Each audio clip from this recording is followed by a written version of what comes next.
Le colonel Doumbouya se dit convaincu de la nécessité d'un dialogue entre les Guinéens.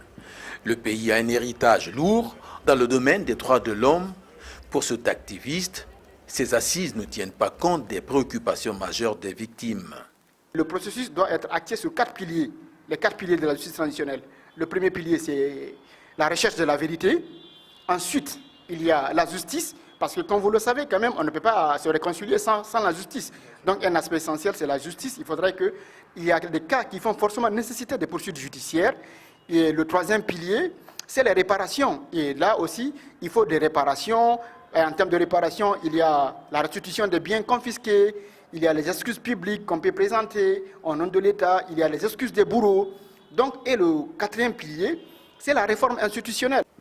Ces discussions s'ouvrent quelques jours après la publication d'une déclaration de 58 partis politiques, des structures qui dénoncent des dysfonctionnements qui entravent, selon elles, la réussite de la transition.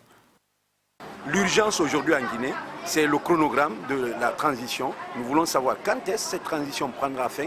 Nous voulons parler du fichier électoral. Nous voulons parler des choses essentielles de la transition pour nous conduire à une transition réussie. Comme on peut le constater, l'idée des assises nationales divise les Guinéens. Les assises sont biaisées dès le départ. On n'attend pas grand-chose. J'aurais préféré, moi personnellement, que le CNRD fasse le dialogue autrement avec les partis politiques à la place de ces assises nationales. On ne peut pas dire qu'on peut réconcilier sans autant connaître quelle est la cause principale de la réconciliation. Pour réconcilier, d'abord il faut interroger la victime et savoir comment elle se sent avant de demander pardon.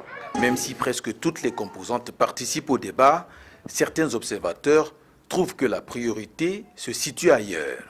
Une transition est appelée à régler un certain nombre de choses, c'est-à-dire à asseoir certaines choses, justement.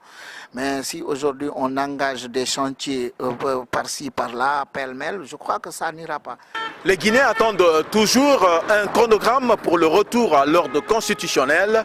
Selon la charte proposée par les militaires, la durée de la transition sera fixée après un accord entre le CNRD, le Comité national du rassemblement et du développement et les forces vives.